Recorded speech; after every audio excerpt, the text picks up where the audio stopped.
With the recent release of the Wounds of Eventide DLC, the Game Kitchen's Blasphemous closes shop as one of the most successful and critically acclaimed Souls-likes in modern video game history.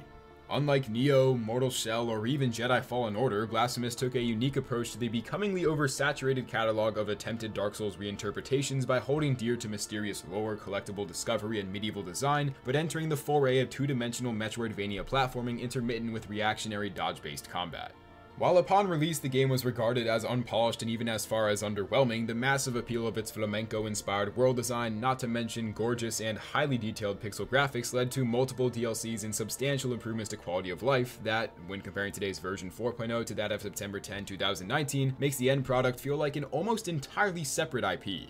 Of course, Blasphemous is not entirely unique in trade, and that's not what we're trying to say, but rather that it transcends simply bearing the moniker of being a Souls-like game through map interconnectivity rivaling the likes of Metroid, fast-paced and difficult 2D melee combat, and music, architecture, and atmosphere paying homage to its civilian roots. While the Penitent one doesn't seem to play favorites regarding bosses, or much of anything for that matter, we certainly do, and have no intention of breaking our penance of endlessly uploading boss ranking videos on a weekly basis.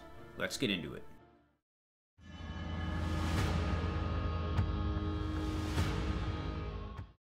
Outside of the pixel graphics, what makes Blasphemous stand out is its fluid, reactionary-based combat, allowing for a variety of differing strategies and attack combinations to tackle enemies and bosses alike.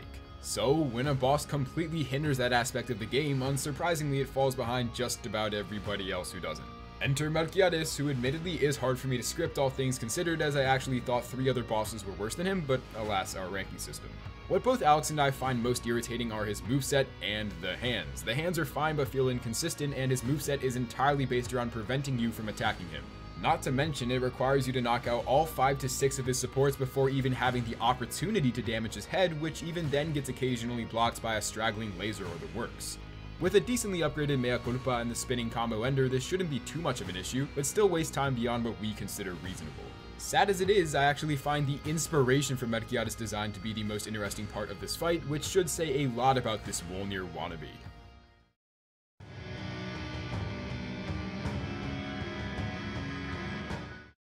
As the sole boss on our list to lack a health bar, you can probably see where her low standing comes from. Neither of us have a real issue with Perpetua, but there's only so much fun to be had dodging highly telegraphed lightning bolts, and it begins to show pretty quick.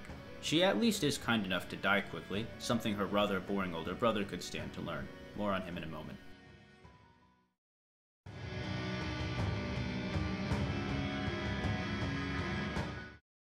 I'd like to say that before Wounds of Eventide, I had Esdras as rock bottom, although he now has much more characterization and motivation than previous beyond simple revenge for his sister's death, so I hold him in a higher regard because of that. Having the option to completely negate this fight is a plus in my book, as he feels very repetitious, and once you learn to utilize parries, he has no menacing presence whatsoever. Not to say this isn't good, there are some redeeming qualities, namely in the second phase, however chaotic said phase may be, but like the Knights of the Anointed Legion found in the Holy Wall, Esdras has far too much health to have a strong showing among other bosses.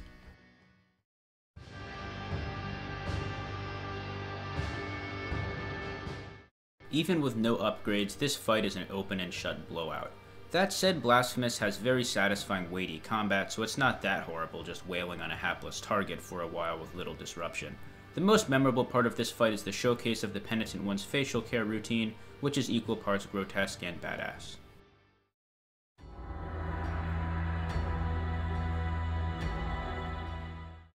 One thing the Game Kitchen evidently took pride in is recreating classic boss niches. With a head and hands, Our Lady of the Charred Visage is a take on the aptly named head and hands boss found commonly in Nintendo titles.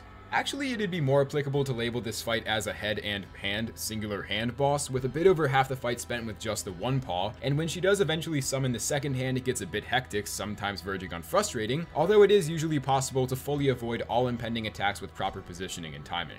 With a vast moveset, my personal favorites being the hittable orange balls and the 4-pronged laser, there's a wide variety of possible combinations that force the Penitent One to go on the defensive in an otherwise continuous onslaught to her brain. Speaking of the brain, this is one of the most visually appealing bosses both in concept and final product, with her design perfectly capturing the lore behind her looks. Long story short, she was once a beautiful girl who, in a similar vein to the Covetous Demon, made herself ugly by burning her face off with boiling oil, hence the thing we fight now. I'm not sure how the hands play into the exposition, but they do make you be on your toes and prevent you from being overly greedy. The fight itself isn't so bad, it just lacks consistency, and due to her head always being above ground level, it's impossible to make combinations, thus it lasts far longer than most would like it to.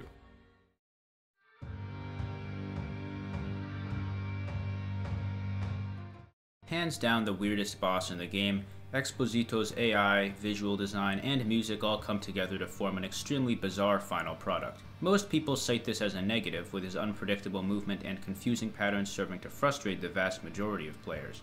Jack and I clearly agree to an extent given his low placement, but I think that the game is ultimately better for his inclusion. As annoying as the snake thing's atypical movement is, it adds a sense of unease unique to this fight that makes it far more memorable.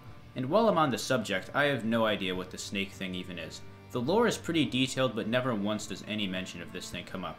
Whatever it is, it's got a neat design. As RNG-centric bosses go, Exposito is definitely on the more palatable side.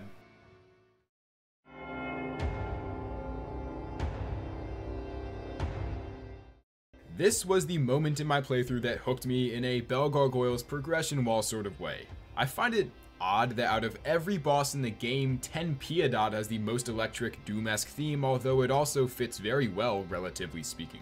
Up to the end of Mercy Dreams, there was very little in the way of combat-based challenge, and without a doubt he's exceptionally difficult for a second boss in any game, hence my Bell Gargoyle reference. Even still, you can cheese them through a high-level club, while in this scenario it boils down to simple mental endurance. The main challenge comes through his tells, of which are similar, and any mistake in the way of greediness will get you hit.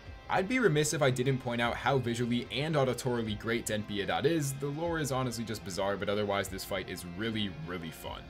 I can't say it enough how good the bosses in this game are, and while it does sound monotonous, each and every boss in this game has redeeming factors that make them enjoyable, with Ten Piedad especially as only the second boss in the game.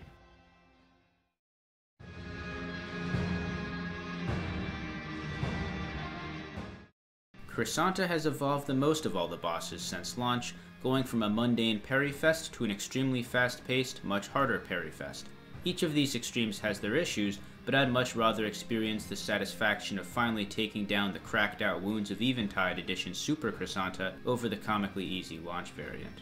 If you don't bother with the new DLC content though, you get the fairly average and inoffensive face-off that awaits most people. Once you figure out that you can dash attack her after a parry despite the knockback, the encounter is essentially trivialized, doubly so if you use the sword heart that widens the parrying window like I do. Crisanta is clearly meant to be a rival type character, with character design mirroring the penitent one and a backstory intertwined with his, but she doesn't quite do it for me. If she had shown her face more throughout the game and carried a bit more of a presence, this duel would be more interesting, but as is, she just kinda appears and gets owned.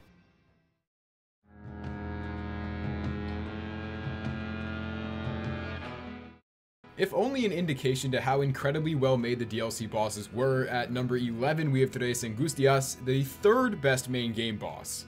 It's neat how starkly contrasting the three sisters are within the rest of the Desecrated Cistern. Also fun to note that they're the Egg of Deformity. Don't think we would in sense of this, bro. Anyways, the fight. Two sisters have spears, one has a bludgeon, and at random all three form together into a singular spiritual representation of Altas Gracias in a Rise of Skywalker sort of way. The arena is the first of few that have mechanical complexity beyond being a floor with neat background and tiles, with it being an upward moving randomly generated platformer system like a certain Rumor Honeybottoms, although much more enjoyable. You're gonna spend the majority of this fight climbing to higher ground and avoiding the bludgeon so commonly I can guarantee you falling to your death at least once, although to counter, make use of the sliding R2 move with which you can do triple damage with only one attack if they line up. With repetition, this fight goes from decently challenging to passively easy, a note to the quality of its design.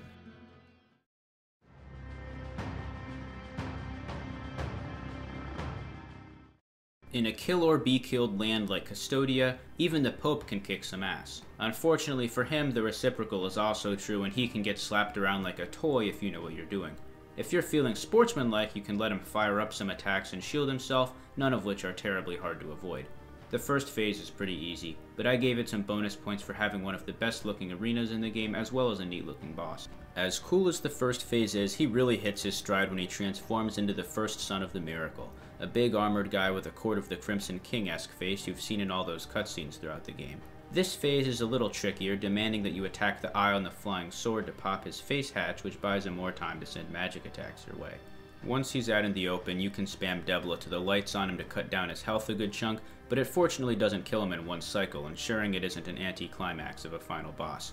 Escribar is a bit on the easier side and definitely suffers a little bit for it, but is undeniably a great spectacle regardless.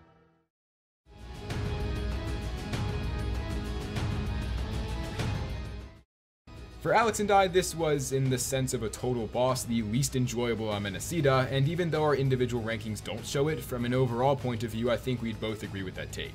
It's far from bad. Once again, I'll bring up that anything beyond rock bottom in games like this are fun, but especially compared to the other Amenacidas, there's a lack of clear mechanical foundation the rest have.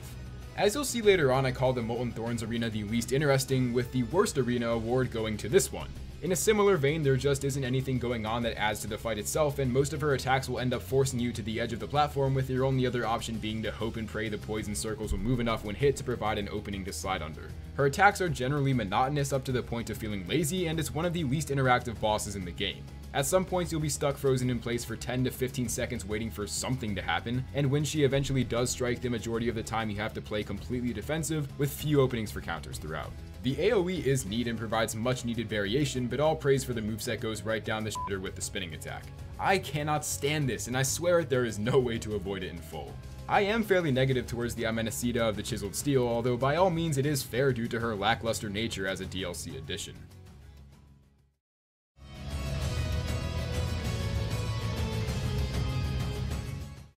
This one is actually my least favorite of the Amenacidas, but that doesn't mean it's a bad fight. Far from it. This game has a very strong boss lineup, but especially once you get down to the DLC fights, it becomes difficult to pick favorites. If I had to single out what I think it is that the Molten Thorn does worse than the others, I find its diagonal dive-based moveset less appealing than the others and don't think the crystals it summons do enough to offset this lack of interesting moves. It's still intense and fast-paced like the others, with the crystal shield mechanic ensuring that you can't ever get too passive lest it regenerate. I do think the two platforms on each side add some spice at least, since you can't easily access them unless the crystals are currently on the ground, and should the Molten Thorn attempt to regenerate her shield in one of these, it takes a little quick thinking to disrupt it, such as using a prayer rather than your sword.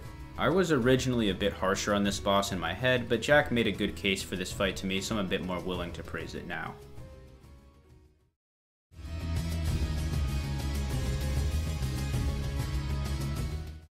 Now this one is my least favorite Amenacida, mainly due to her repetitive nature and lack of interesting arena design. All the others have components to their respective arenas that have legitimate impact on the gameplay, although the strategy for this boss is to stay central anyways, and the additional firewalls that expand as the fight goes on actually help. That being said, considering she's the first of 4 Amenacidas and meant to be fought early on, she's an excellent starting point for the DLC and left me scouring the rest of the map for Jabrail so as to summon the other 3 Dawns. Although, beyond the first time you fight her, you'll realize her moveset feels light and generally underwhelming, even more so when compared to the rest of her DLC counterparts. I don't like it when she spins 2 axes around her, double when in later phases, because it already feels really luck dependent as to whether or not you take damage, and basically impossible when the arena is tighter. The rest of her moveset feels very dynamic, however, and even though she shares multiple attacks with other Amenacidas, they mix well in the sense of an overall attack pool. The Amenacida of the Golden Blades is a fantastic start to the Stir of Dawn DLC that does lack the difficulty and mechanical intensity that her 3 sisters share, but still is absolutely a standout boss.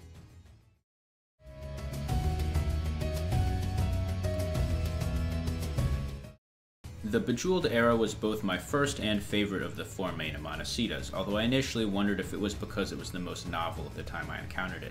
However, the fact that Jack also likes this one the most and the fun I had squaring off against it in spirit in the loudest fight confirmed to me that the Bejeweled Arrow is in fact the strongest variant. Between fancy trick shots and electric aftershocks, there's a lot of chaos here, forcing use of the wall climb mechanic to avoid some more dangerous attacks. In particular, the move where she fires an arrow into each elevation of the wall is very difficult to the point that I was never able to avoid it and had no idea what to do, although I noticed that Jack was able to escape it a few times in his gameplay here, proving that it's not undodgeable.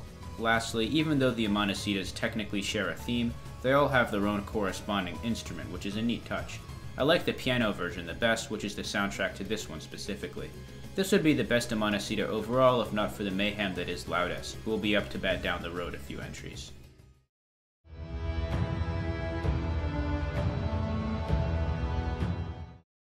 I can't exactly tell whether this is a truthful ranking or a blatant case of recency bias. There were a lot of satisfaction points surrounding Escribaro with the new ending et al, but I feel as if there's something missing from this, I'm assuming, canon finale. Ah, a health bar. With no health bar, there is also no sense of progress, and it generally feels easy to the point of questioning, was that it? I'm not saying this fight should have more health. If anything, I think it'd be much worse if it was overtly tanky, but it's so short that I'm lucky I managed to kill myself after beating it twice, so that we had enough gameplay to cover for this segment. Leading me to say that I very much appreciate how you just respawn from the top of the fight over the Prix du, and with the first fight in mind, his true form does a great job of expanding on the powerful powers you'd come to expect of the ruler of Custodio. Each attack has flair and style in the visual design of the overall fight, but most notably his Ultra Instinct form takes the cake among all other bosses personally. It's difficult enough for a game to have 3 separate but satisfying endings, not to mention 3 enjoyable final bosses to top that, but the Game Kitchen went above and beyond with regards to both Escribar and the lore of Blasphemous as well.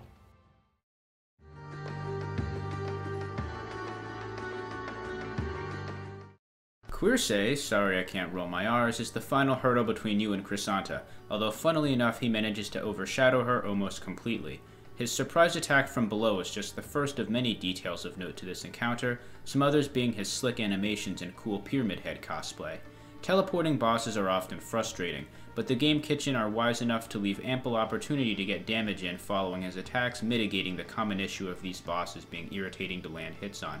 As for the problem of spawning inside of you and dealing instant unavoidable contact damage, Quirce spawns in the air and descends downwards as part of an attack, cleverly masking an intelligent effort to prevent cheap shots.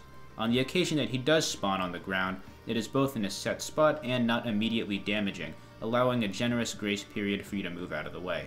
The fight is visually appealing from the arena to the flames that fill it, further raising Quirce's standing amongst his peers. It's a testament to his coolness that he managed to beat out a hefty chunk of DLC bosses, which is impressive considering how DLC bosses are almost always the cream of the crop.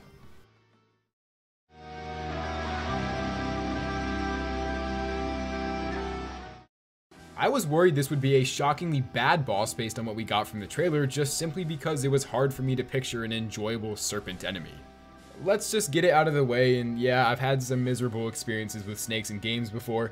I just don't think there's a lot to work with when it comes to a snake-type enemy, so that was also my expectation going into Sierpes. That being said, this fight blew my socks off and shut down any lagging expectations through top-notch atmosphere and theme that truly is unmatched by anyone else in the game.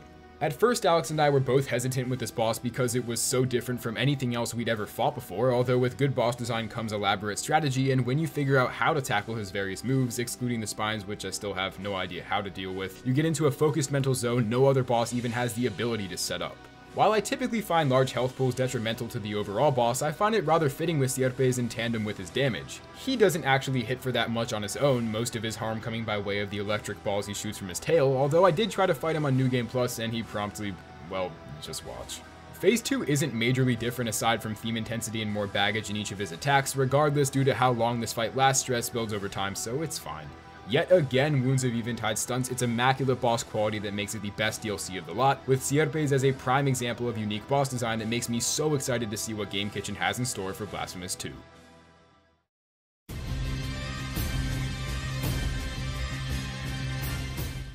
The other Amanecidas were awesome, right? Cool, boss rush time.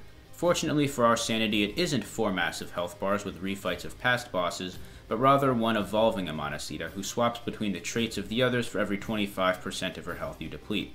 Even still, it isn't entirely rehashed, with the Archer phase having an upwards platforming gimmick reminiscent of the Radiance from Hollow Knight. Sadly, we have no footage of this because Jack sauced too hard and did like 30% of her health in 5 seconds, but trust me that it's a neat addition. The music is also one of the best tracks in the game, carrying a familiar sound to that of the main theme of the Amanecidas, but with a much more epic and final tinge to it. It's not that complicated if you're familiar with the other Amanecidas, as you will be at this point given defeating all 4 is a prerequisite for fighting Laudus, but is still a really engaging blast of a fight that feels challenging and yet not too overwhelming.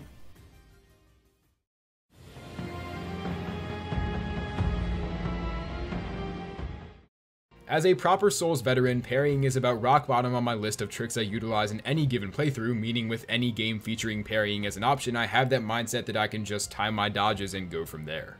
And that's where I'm totally wrong. As we stated way back in the intro, this game is marketed as a Souls game, labeled as a Souls game, yet plays like anything but. So to summarize in a partial Obi-Wan quote, your parry button is your life.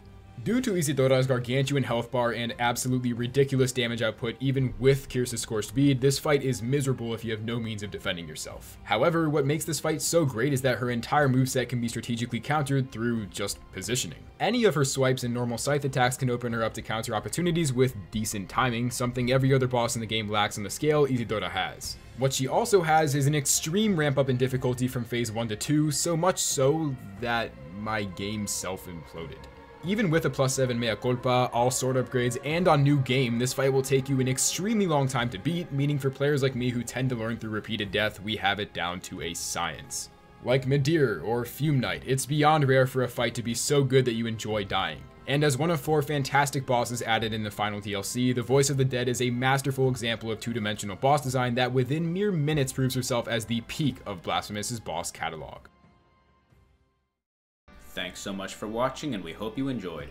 With our first video of 2022 out and many more to come, we hope to continue growing and expanding both our audience and our own horizons as we begin working on adding other mediums than video games to our repertoire.